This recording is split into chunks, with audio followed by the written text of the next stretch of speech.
नमस्ते. आपलं अरविंद गणेश दामले चॅनलमध्ये स्वागत आहे. मी अरविंद दामले आपल्यासमोर प्रस्तुत करीत आहे माझ्याच काही रचना. हा आहे ह्या रचनांचा 1041वा भाग.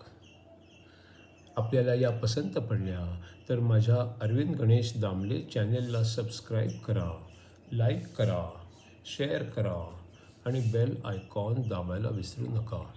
तर माझी पहिली रचना आहे, अपेक्षा से भी थोड़ा सा अधिक कर पाना ये जीतना होता है और क्षमता से कम करना ये हारना होता है. दुसरी जी रचना आहे ती आहे ब्रह्मसूत्रामधला 53वं सूत्र.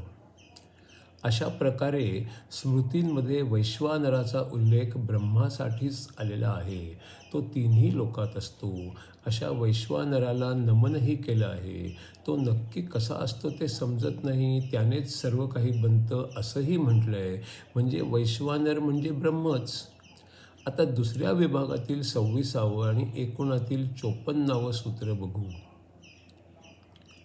जर वैश्वानर ब्रह्म नाही असं म्हटलं आणि कारण दिलं की त्याचे अनेक अर्थ आहेत आणि तो शरीरात असतो, तर ते तसं नाही. कारण हे वर्णन ब्रह्माची कल्पना यावी म्हणून केलेलं आहे आणि हा शब्द पुरुषासाठी पण वापरलेला आहे. याचे विरोधक म्हणतात की हे ब्रह्म असणं काही शक्य नाही, कारण हा शब्द इतरांसाठी पण वापरलेला आहे.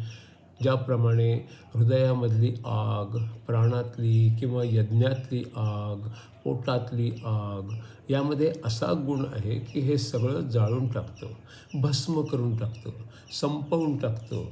तर मग कोणती आग हे कसं ठरवायचं? पण असंही वर्णन आहे की वैश्वानर आतही असतो आणि बाहेरही असतो.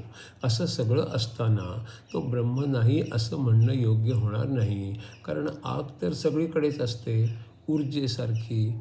वैश्वानर मनात असतो उत्साहासारखा, तो पुरुष असतो तो स्थिर ऊर्जेसारखा आणि ऊर्जा सोडून दुसरं तर काहीच नाही. म्हणजे तो वैश्वानर म्हणजेच ऊर्जा आणि म्हणजेच ब्रह्म.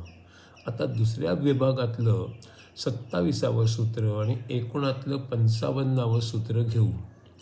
याच कारणाने वैश्वानर कोणती एक देवताही नाही आणि कुठली एकच अग्नीसारखी वस्तूही नाही, कारण अग्नीमध्ये गरमपणा आणि प्रकाश पण आहे आणि स्वर्ग नाही.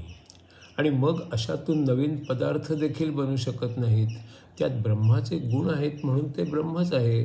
आता दुसऱ्या विभागातलं 28वं सूत्र आणि एकूणातलं 54वं सूत्र घेऊ.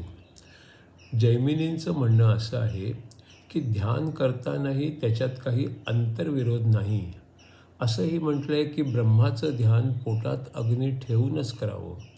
ब्रह्माचं विराट रूप वैश्वानरामधूनच व्यक्त होतं.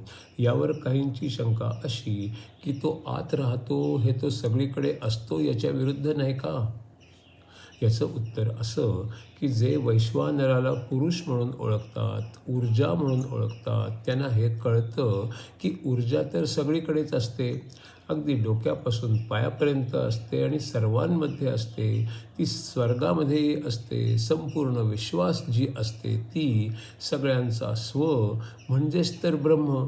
आता पुढचं दुसऱ्या विभागातलं 29वं आणि एकूणातलं 55वं सूत्र घेऊया.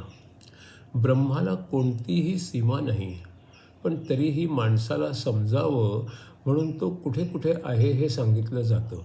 त्यात महत्त्वाची ठिकाणं मुद्दाम सांगितली जातात. उदाहरणार्थ हृदय. हे सगळं माणसाला असीम काय हे सहज कळत नाही म्हणून असं सांगितलं जातं. आता दुसऱ्या विभागातलं 30वं आणि एकूणातलं 56वं सूत्र घेऊया. माणसाला जे काही कळतं ते नेहमी सीमितच असतं आणि म्हणून जे हृदयात असतं ते सीमित असतं आणि त्यावर ध्यान करता येतं. आपण धान्य मोजतो तेव्हा 1 माप, 2 मापं असं मोजतो, पण संख्येला सुद्धा काही मर्यादा नसते.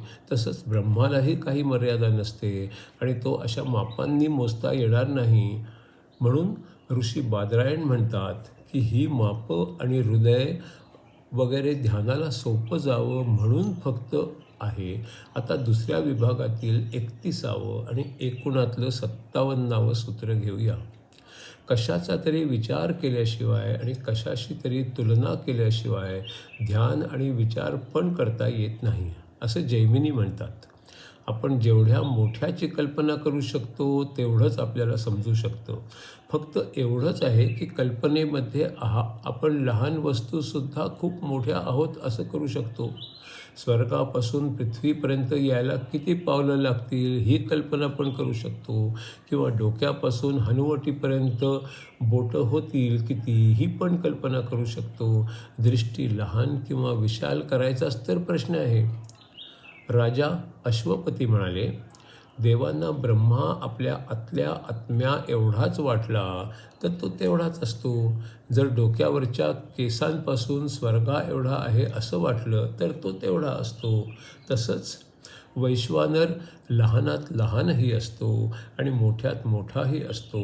म्हणून वैश्वानर काय किंवा आणखी कुणावर काय, ध्यान केलं की ते ब्रह्मापर्यंत पोचतंच. थोडक्यात काय, आपली कल्पनेची उडी जेवढी जेवढी मोठी तेवढा तेवढा मोठा ब्रह्मा. आता ब्रह्मसूत्रातील या 24व्या भागात आणि दुसऱ्या विभागाच्या 31वं सूत्र आणि एकूणातलं 58वं सूत्र बघूया. आणि जाबालाचे अनुयायी लक्षात ठेवतात की डोकं आणि हनुवटीच्या मधल्या जागेमध्ये ब्रह्म असू शकतं. याज्ञवल्क्य म्हणतात की जे असीम आहे आणि निर्गुण आत्मा आहे त्याचं ध्यान करायचं आहे. अत्री म्हणतात की दोन भिवंड्यांच्या मध्ये जो नाकाचा वरचा भाग असतो त्याच्यावर लक्ष केंद्रित करायचं आहे. हे केल्याने सगळी मापं संपून जातात, सगळी पापं संपून जातात. जाबाल म्हणतात की असं केल्यावर स्वर्ग आणि ब्रह्म हे जोडले जातात. आत्मा जो खूप लहान असतो आणि मोजण्याच्या पलीकडे असतो आणि ज्यापासून सगळं बदललं आहे त्याला म्हणजे ब्रह्माला जोडला जातो.